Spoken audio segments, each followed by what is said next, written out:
इतना ज्यादा आप अपने आप को कंफ्यूज कर रहे हो, इतने ज्यादा ऑप्शंस। हम तो जब पेरेंट्स के साथ भी बात करते हैं, हम बच्चों के लिए भी कहते हैं कि आप इतने ऑप्शंस मत दीजिए बच्चों को, कि आप रोज कपड़े पहना रहे हैं और वो बच्चों को कहते हैं कि अच्छा you select your dress, and वो पूरा कबर्ड बिगाड़ देता है बच्चा। And then we are like अरे चॉइस तो हमने चॉइस ऐसा नहीं, आप 2-3 खुद निकाल के रखिए और आप बोलो इसमें से यू चूज, सो दैट वो मेस भी क्रिएट ना करे, उसके दिमाग में भी इतना कंफ्यूजन ना हो, क्योंकि उसको कंटिन्यूअसली शायद एक साथ 50 ड्रेस दिख रहे होंगे। तो ये मेस आप खुद क्रिएट कर रहे हो अपने दिमाग के साथ। और फिर आप कह रहे हो कि अरे मैं इतने मिजरेबल सिचुएशन में हूं, ये सिचुएशन आपने क्रिएट करी है।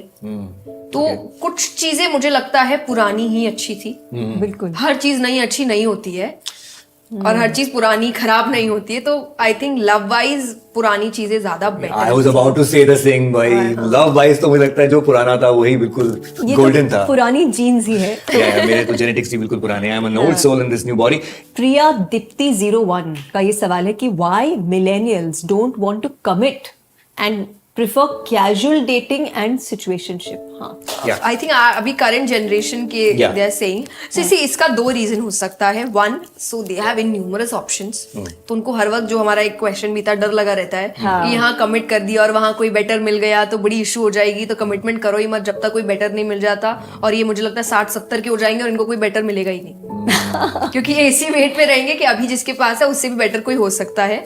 तो ये एक थॉट प्रोसेस इसके अंदर है। सेकेंड, आई वुड से कि थोड़ा सा एक ट्रॉमा है इनके अंदर अपने बड़ों को देखने का, जिनकी शादियों में शायद उनको वो प्यार नहीं दिख रहा।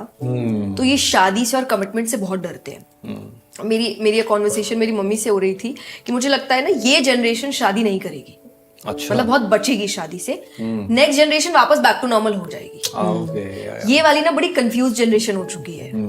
मतलब ये प्यार देख भी रही है, लेकिन ये आज के समय का इश्यूज भी देख रहे हैं, जहाँ पे you have situationship, you have open relationship, you have everything. और एक उनको डर अपने पहलों का भी है, जिनकी शादियां उनको लग रहा है इतनी सही नहीं चली, या चली भी तो बड़ी मजबूरी में चली, बिकॉज कोई एक दूसरे पे बड़ा ज्यादा डिपेंडेंट था, इसीलिए वो निकल पाया नहीं कभी।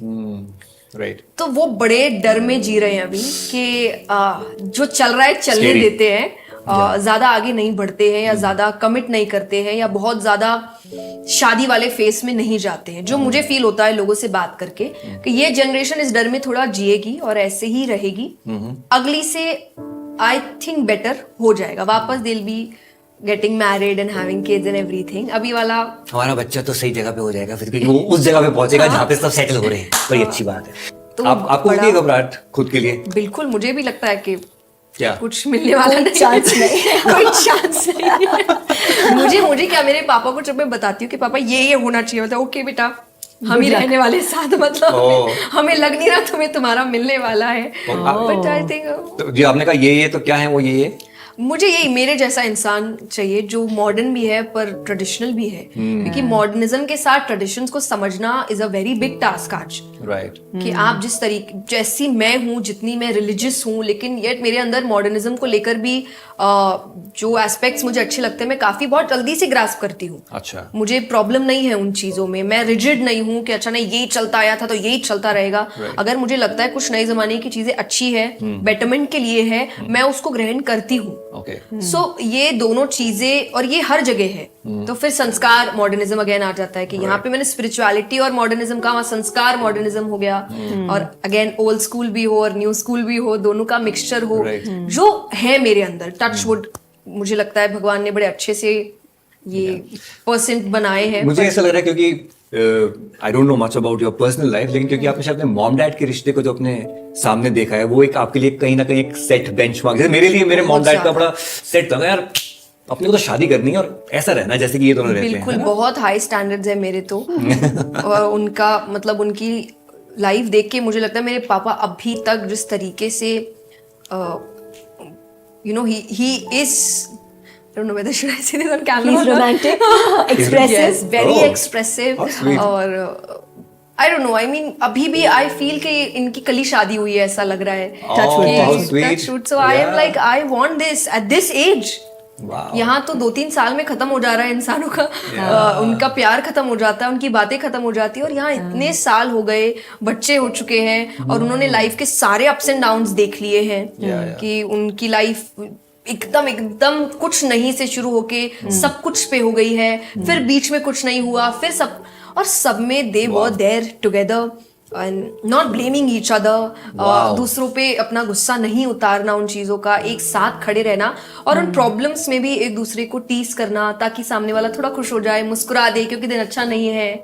तो ये चीजें मुझे बहुत you know, I want to thank you for the last 2 minutes because जो आपने अपने मॉम डैड के बारे में बताया ना, मतलब मुझे लगता है हमारा पूरा पॉडकास्ट एक तरफ, लेकिन what you told about your mom and dad, it's such a great hashtag couple goals. जितनी बातें आपने छोटी छोटी कही ना, they are like absolutely spot on how a couple should be. अपने मम्मी पापा का नाम बताइए ना प्लीज। सोनिया शर्मा एंड शिवशंकर शर्मा। जय हो शंभू। हाँ, क्योंकि देखो एक रिलेशनशिप की शुरुआत ही इन्हीं क्वालिटीज, इन्हीं अट्रैक्शन पॉइंट्स होते हैं, राइट? आई लव यू बोलना, या फिर वो एक रोमांटिक कुछ कहना, या फिर टाइम स्पेंड करना, किसी को एक स्पेशल चीज देना, गिफ्ट करना, जो आपने सदियों से नहीं किया है।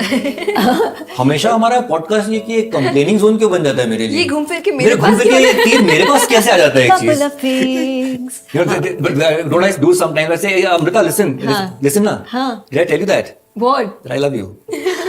करता हूँ ना ऐसा? Yeah. पहले ज्यादा करते थे, अब बोलते अमृता अगला सवाल आ रहा है आप। अमृता सुनो ना, Did I tell you? I love Veer very much यार, I'm missing him यार, अरे यही तो खड़ा है, मुझे कब मिस करोगे?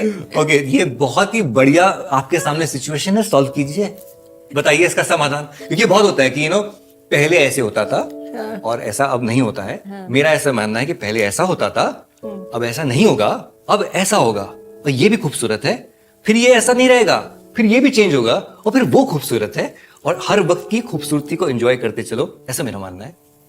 नहीं, सी 50% आई वुड अग्री, 50% पे मत छोड़ो आप। हाँ, नहीं, ये फिर हम यहाँ से समाधान लेके नहीं जा पाएंगे। मैं समाधान ही अच्छा, देंगे, समाधान, 50% मैं हाँ, आपके साथ अग्री करूंगी कि लव लैंग्वेज टाइम के साथ चेंज होती है, और वो भी एक ब्यूटी है कि उस समय नया लव लैंग्वेज है आपका, और आपको उसको अप्रिशिएट करना चाहिए, पर कुछ चीजें पुरानी होनी चाहिए। फॉर एग्जाम्पल, आपके पास कुछ आपके बचपन की चीजें अभी भी होगी जिसको देख के आप मुस्कुराते होंगे, और वो आप आगे भी रखना चाहेंगे, और आप चाहेंगे शायद कि आप अपने बेटे को वो देकर जाए, कि मतलब वो चीज आपके लिए इतनी स्पेशल है कि आपको लगता है ये रहनी चाहिए मेरे बाद मेरे बच्चे को। Exactly, treasure it. तो वो लव लैंग्वेज भी कुछ ऐसी होती है जिसकी वजह से ही मुझे लगता है वो रिलेशनशिप स्टार्ट होता है। क्या बात है, बहुत अच्छी बात वो है। ऐसा लगता है कि ये होना चाहिए था, बिकॉज इसकी वजह से मुझे बहुत प्यार आया था आप पर। ठीक है, तो अभी तुम आज कैमरा पे बताओ कौन सी वो 3 चीजें हैं जिसकी वजह से तुम्हें मुझ पे बहुत ज्यादा प्यार आया, और जो आपको लग रहा है है? देखो, ये है। अभी इसका तो जवाब देना बनता है ना, अभी तो मैं उसको नोट डाउन, देखो मैं करेक्शन मोड में हूँ एकदम। हाँ बताओ, नहीं बताओ सीरियसली सबके सामने। देखो, सबसे पहले तो मुझे लगा ऑनेस्टी, है ना, दिखावा नहीं था, जो है वो है, जो आज भी है। हाँ, और वो जो था वो सारी पॉजिटिव चीजें थी, यू नो, लाइक झूठ नहीं बोलना, मतलब इन्होंने कभी झूठ नहीं बोला, you know, like let's say अगर मैं कुछ बात कर रही हूँ और उन्हें एक वर्ड समझ में नहीं आया कि ये what's the meaning of this word, he used to ask me कि ये इसका मतलब क्या है, I used to be like, you don't know the meaning of this word, but he never pretended that oh yeah I no. अंग्रेजी पे तंज है मेरी, ठीक है। ओके, अगला। तो जो अभी भी है, जो अभी भी मैं, हाँ, और एक पॉइंट और प्लीज, एक पॉइंट और। तो मेरे लिए